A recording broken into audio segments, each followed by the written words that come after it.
So magandang araw po, magandang hapon pala mga kawakwak. Nandito po tayo ngayon sa sementeryo at bisitahin po natin si Crisel Beltran, yung kanyang kaibigan, yung kapitana sa Barangay Silangan. So talagang iiyak talaga to si Eme.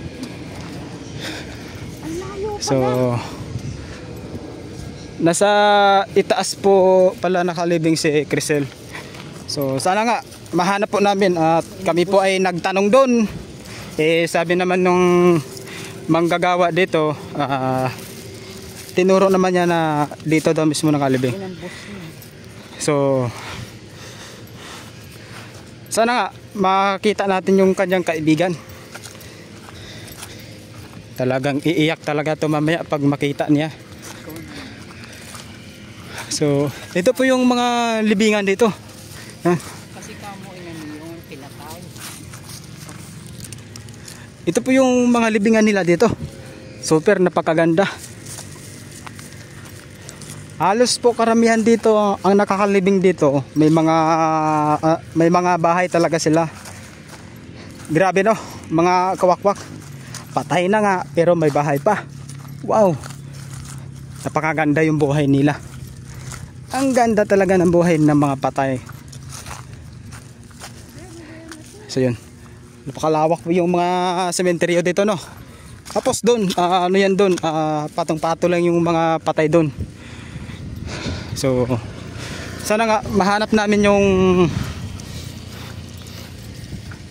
libingan ni Crisel, yung kanyang kaibigan, kung saan man talaga yun.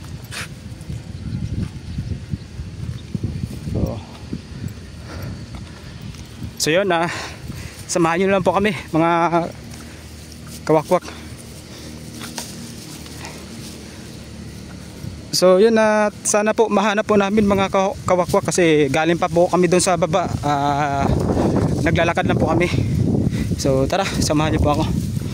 So yun, shoutout pala sa mga lahat ng mga subscriber ko dyan, sa mga viewers ko dyan. Shoutout po sa inyo lahat. Pataas po ito. Malawak pala yung sementeryo dito. Doon sa baba malawak din. Akala ko maliit lang. So may punong akasya. So pasensya na po mga kaibigan kong patay. Kami po ay may nahanap lang. So yun guys, hahanapin po natin Beltran Rinaldo. Wala. Saan?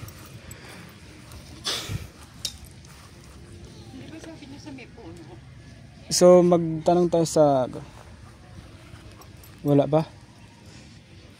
Sa may puno. Sabi niya hindi ba?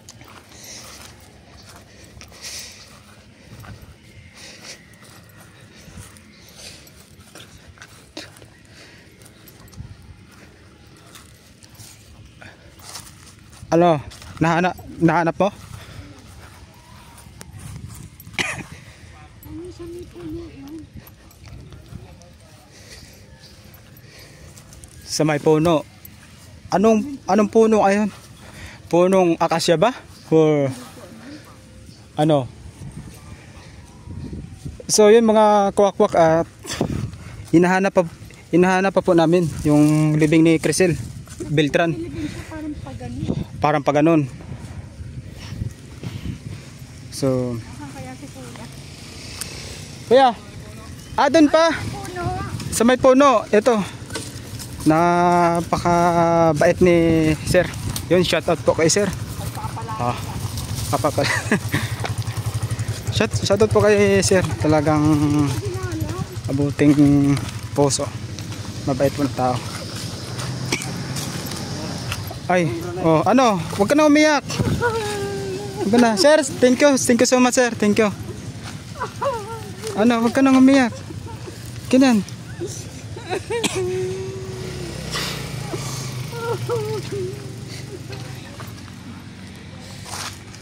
Huwag ka na umiyak. Huwag ka lang, be. Tama na yan. Okay na, okay na, okay na. Huwag ka lang umiyak. Dami lang yun. So, yun, ito po yung mga... Ito na po si Crisel at natagpuan na po namin sa wakas.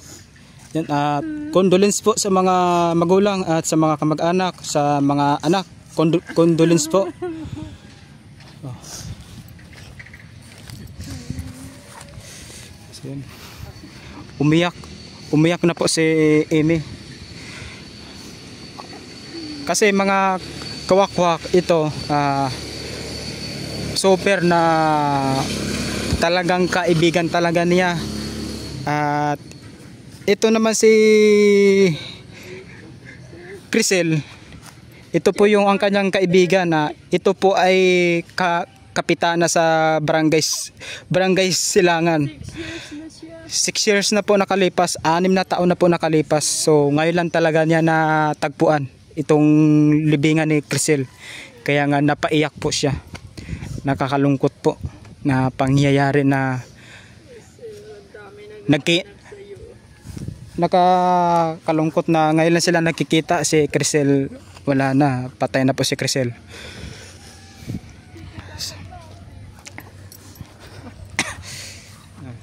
Ang lalim yung libingan na yan. Okay. Okay. Ganyan talaga ang buhay. Kaya nga tayo mga kawakwak, pag mamamatay tayo, hanggang kwento na lang tayo at hanggang ano na lang tayo sa mundo. Kaya nga habang buhay pa tayo, gagawa tayo ng mabuti, huwag sa masama. Ganun talaga ang buhay natin. Kaya di natin alam kung kailan tayo mamamatay. Ganyan talaga ang buhay natin. So sa loob ng 6 na taon, ngayon lang sila nakikita, patay na po yung kaibigan niya. So yun, grabe, napaka umiyak talaga.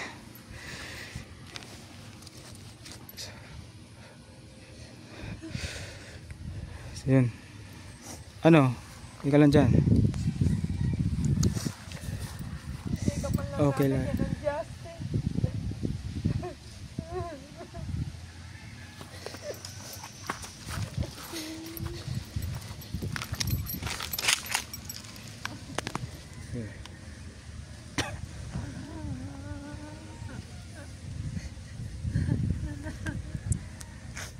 Ang dami naghahanap sa'yo. Humingi ng tulong.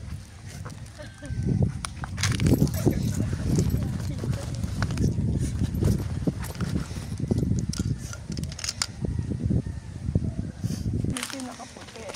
Tsaka may media. Nakaputi. Tapos ano yung...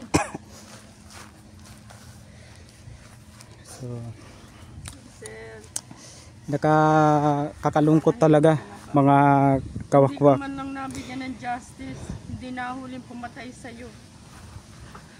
Ito yung ang kanyang kaibigan na napakatagal na. Sa tagal ng panahon, halagang 6 na taon, ngayon pa lang niya nakita ulit yung kaibigan niya. Nito, Ben.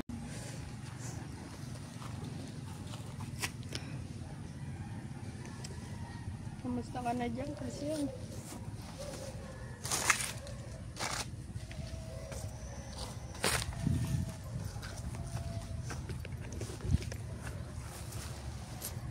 Kahinayang. Ang bata-bata mo pa.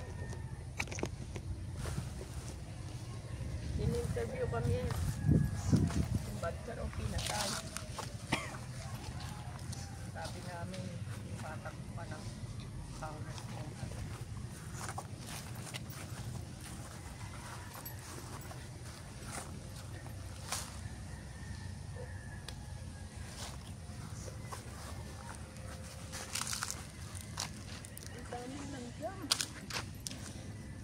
Marami bang langgam?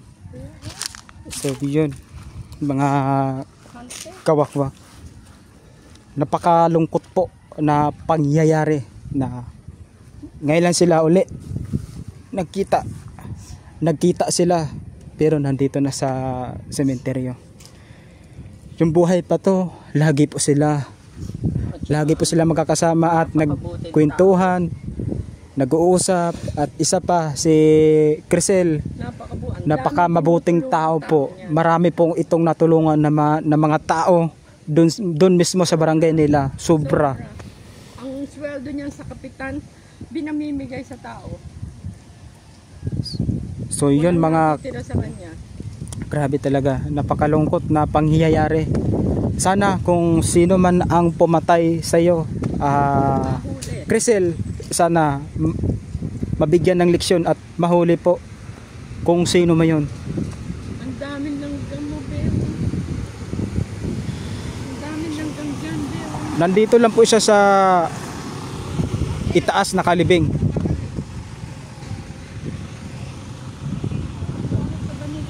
Medyo malawak po yung libingan dito. Tapos doon sa baba, medyo malawak po. So dito po siya namin natagpuan sa pinakatuktok ng bundok dito sa itaas. Nandito lang po namin natagpuan yung kanyang kaibigan na si Crisel Beltran. Condolence na lang po. Sana mabigyan natin ng leksyon na yung ang pumatay sa iyo, sana mahuli yon. Be, diyan ka lang.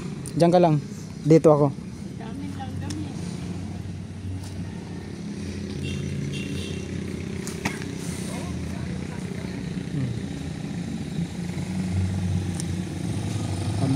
Meron pang libing.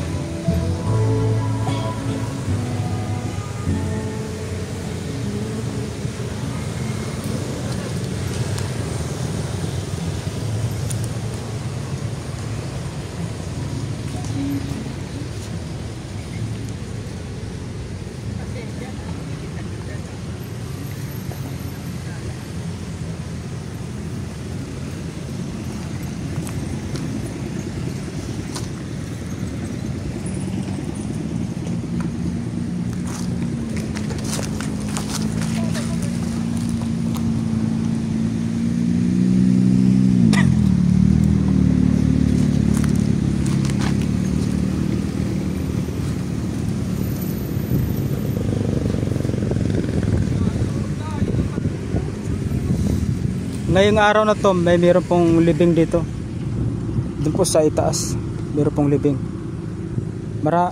Marami po may inilibing ngayon. Doon sa baba, meron din, marami po.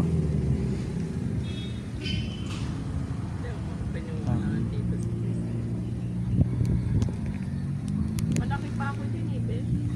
Napakaliit niya.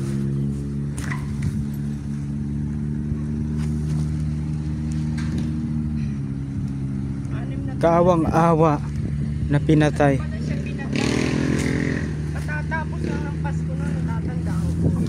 Tamo January 30, 2019. Doon, January 7, 1997, 72. Kasing tanda to nung anak kong namatay, Jason. November. Condolence na lang po, Crisel. Ang birthday niya, January. Pinatay January. siya January din. January din. Talagang tinagtugma talaga yung buwan. Dami lang ganyan, sweetheart. Ang lalim nito, Ben. Lalim. Nagdadala kami ng bulaklak, oh.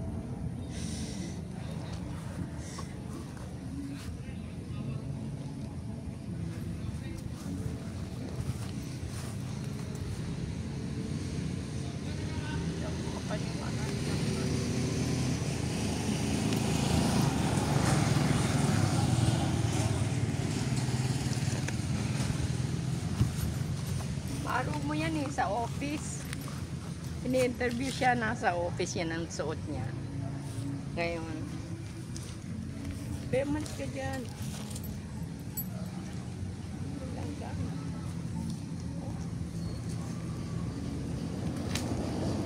Sana nasa ka na, nasa heaven. Dahil mabuti kang tao.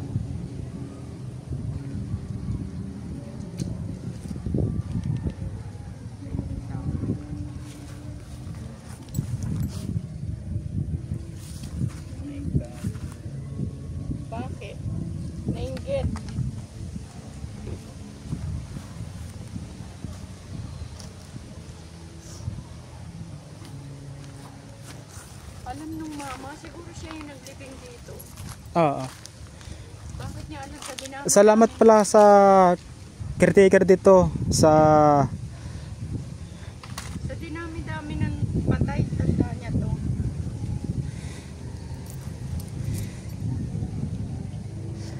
sa daming-daming patay dito, alam niya na kung saan po nakalibing si Crisel Beltran. Kayo pa naglibing kay Crisel? Alam ko siya yung naglibing dito. Ang daming Kasi alam niya eh. 10,000 tao, 10,000 people in Finland. Sa funeral niya. Puno, sa cemetery.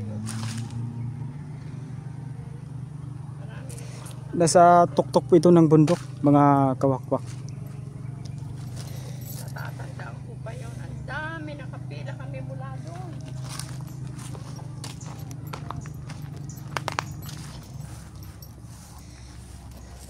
Wala pa yata itong nakalibing natin eh.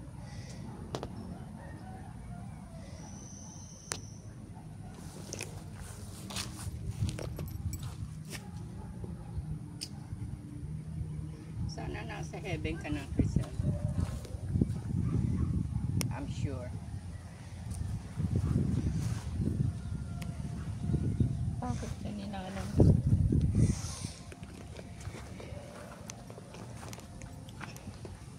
So yun, hanggang dito na lang po yung video at maraming po salamat sa nanonood sa vlog ko. At please po, kung bago ka pa lang sa YouTube channel ko, at wag mo po kalimutan mag-subscribe, like and share para lagi po kayong updated sa YouTube channel ko, Boy Moto Spiritual. At yun lang po, at maraming salamat po sa mga subscriber ko dyan, sa mga viewers ko dyan. At tuloy lang tayo sa vlog natin, huwag tayo susoko. Hanggang dito na lang po yung video. Thank you very much.